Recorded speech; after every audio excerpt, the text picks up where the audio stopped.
positive, encouraging K-Love, welcoming Amy Grant to the show today. I'm so excited. She's here to tell you what's been going on in life and her family. But first, just a question that I have to ask because I think it starts everything off on the right foot and it helps me understand who you really are as a person. How do you drink your coffee? Well, the only time I get Starbucks, believe it or not, is in the airport because I make a mean pot of coffee. Ooh, okay. I know. So how do you drink your coffee when you order it at the airport? I just get a regular latte with no sugar or a regular strong cup of coffee with sugar and cream. Love that. So what does that say about Amy Grant? See, this is where I try to analyze and have some fun, and usually I'm really wrong. But what I think this says, it just... Maybe you value simplicity in your life. Simple, but good. Like something, it has to be the nice things, simple, but yet the best. Well, I like that. I like simple and quality. Also, I'm deathly afraid of artificial sweeteners. Did it say that too? There you go. There you go. I think my life is probably a lot simpler than people would imagine. And it's because I've just made a concerted effort. Like 2012, and thank God that year's over. It was really difficult. But my New Year's resolution was read the books on your shelf, listen to the music you've already downloaded, play the games in your closet, no spending for sport. I didn't buy one application for my phone. I didn't spend any time in a mall. I didn't actually charge anything besides food on my credit card until March. There were so many times that I said, hey, wear it. Whatever you've got. And the Christmas tour I did that year, I wore all old clothes, and I took one of my grandmother's old dresses that I had found and had it altered because it was the big yee-haw. I'm so glad this year is over. But you know what? It changed me. Because now, if a catalog comes in the mail or I sit down to even consider buying something online, I went a year without doing this.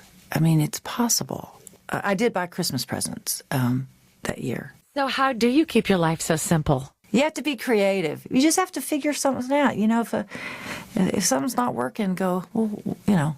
It's like, oh, gosh, I had an old friend of mine. He's a preacher and a cowboy, and I was telling him just how my life, you know, I'm not really doing the things that matter to me. And he said, you know, Amy, every couple of months, you ought to make a list of what matters to you and then see how you're spending your time in relationship to that list. And if month after month after month, you're not spending any time there, you ought to rewrite that list because those things don't really matter.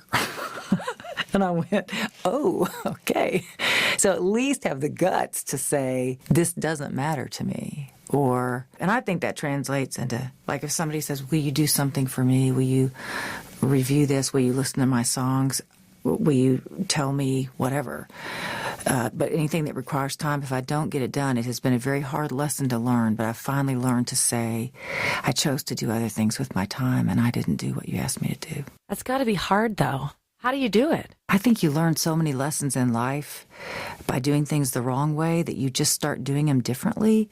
Our oldest, Jenny Gill, my I Do daughter, called me the other day and she said, I'm having friends over, and told me her plan, and she was going to cook and clean the house. And anyway, and I said, hey, just promise me, stop doing whatever you're going to do and go sit in a bathtub and light a candle and take a breath. Because if you don't invite yourself to the party, you're not going to have any fun. You have to be the first person. And then if you go, okay, well, what if everybody that comes to the party has my stress level? That is really good advice. So it sounds like you and Jenny have a really good relationship. How have you done that with a blended family? Patience is good. You know, Jenny has spent the last couple of years touring with me, and it was an unexpected gift because Kim Keys, who has sung with me since the mid-90s, and there are times we'll be putting on mascara, looking in the mirror, and she'll turn to me and say, I'm sorry I was so mean to you when I was younger.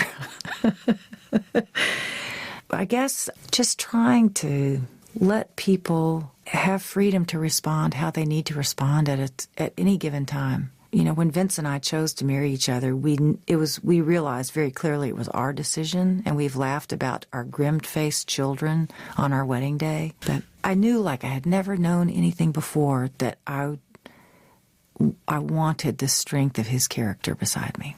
And he said, my job is to love you, and everything else it's just gonna ripple out from that. And so we're not like the Brady Bunch, but we do a lot of things together, and everybody says I love you, and there are different degrees of closeness within our family, and that's true of every family. Yeah, I totally agree. I grew up in a blended family myself. I get it. So tell me about your songs. What's the story behind the song Don't Try So Hard? Well, I wanted to write it to myself because I need to hear this. I need to hear this because I'm such a product of my Western culture. I need to hear it because my life is getting on stage and performing and hoping somebody will respond. And I'm a woman who is trying to raise her kids and keep her house clean and keep my head above water, and all of that work somehow gets misplaced in my faith. And, the free gift of the love of God, the free gift of salvation, I go, oh, by golly, no, I'm going to deserve that. I'm going to work really hard and wow you. And then you don't wow God, and then you feel awful. The song is just saying, stop removing the wonder of his free gift of love by beating yourself up because you don't deserve it. That's what makes it wonderful. Wow. So what about the title track, How Mercy Looks From Here? What inspired you to write that? Well, there are a lot of stories behind that song. I've heard so many people's stories my whole life. At some point, the phrase, how mercy looks from here, occurred to me. Because even hard stories that people would tell me about their own lives seemed like there was always threaded through there something beautiful, some kind of redemption, some kindness of strangers, something. And so, like a lot of song ideas, I just kind of kept that thought in my head and waited for the right time to write the song. And the right time came after I had lived through the first week of May 2010, which for our family was a crazy week. Monday, the flood waters hit their height in Nashville. 500-year floodplain was crested. On Tuesday, I drove to Anniston, Alabama for the funeral of Will Owsley, a musician I'd known for years, and he'd slept many nights on our sofa. And Thursday, my cousin Adam Spain was killed in Afghanistan. And Saturday, Jenny Gill married Josh Van Valkenburg, her fantastic husband. Just seeing all the different sides of joy and grief that week was the inspiration to write that song. I love that. You know what amazes me is that your inspiration continues. You kind of have defied the odds, in a format like contemporary Christian music. It seems like there's lots of young guys and bands that are writing the songs and performing the songs and being successful. But you've been doing this for so long. What is your secret? Well, I love making music. I love writing songs, and I don't know that I know how to do anything else. I'm writing songs when I'm not making records. I sing with friends and on campouts and with, not selling tickets. I always think music is an interesting gift in all of our lives. There's so many different kinds of music. There's probably a kind of music that would speak to just about anybody if they could find it. I mean, I know the times in my life that a song by another woman would be an absolute lifeline for me. And I would just think, thank you for writing that. I mean, when Carole King went on the road a couple of years ago with James Taylor, just seeing her vibrance on stage and her love of life and the joy of getting to do something she's loved since she was a kid was so inspiring. I think the tip is know something that gives you great joy that's not connected to anybody else's expectation. I remember asking my mom, when she was kind of had the blues when she was getting older, and I said, let's just review the things that you love doing. You love cooking. And she said, the pots are too heavy for me to pick up now.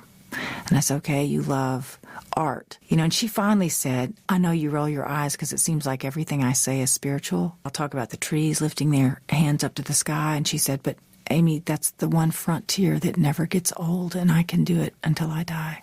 And she's right. Yeah, you have to know how to explore the things that kind of make your heart race, whether it's getting on a bike for the first time in a long time or whatever it is, going to the movies. I don't know, but something. I love that. You just got to find your thing and make it a priority. So your thing is music. I'm curious, do you have a favorite song of yours? It doesn't really work that way. Honestly, I worked so hard on the music for a year that it is a pleasure to get in the car and listen to the radio. I need a little distance personally. No, I get it. So what song that's not yours is inspiring you and encouraging you? I remember you mentioned earlier there's a song from a woman that's made a real difference and how much you appreciate that. Is there one that's you have in mind? Oh my! Even as I said that, I thought Amanda's going to ask me what song I'm talking about, and I'm going to go. Well, you know what? I started working on a list of songs that have been life changers. I'm trying to pull it up on my phone right now. Okay, life affecting songs. The first one was Don Henley, "Heart of the Matter." Bruce Springsteen's title track, "Devils and Dust." It's incredible. Mike and the Mechanics, "The Living Years." Do you remember that one? Yes. I love that song. Brad Paisley's song, "When I Get Where I'm Going." Rivers Rutherford is the writer of that song, and I heard him do it, and I just was undone. I laughed and cried. And Let It Be, the Beatles. How many times do we controlling women need to hear? Let it be. Let it be. So that would be my list so far. I mean, I know this sounds really cheesy, but it really is true. And not just because I'm talking to you, but the heirlooms that you did on your Christmas CD. Oh, thank you. My mother, I'll never forget my mother every year putting up the Christmas tree. That's the song that she would always cry. As soon as that one came on, I think it was on a cassette that we had. Oh, yeah. Yeah. She was just channeling all those tears I cried when I sang it. Is that what it was? Oh my gosh. That song. It's incredible.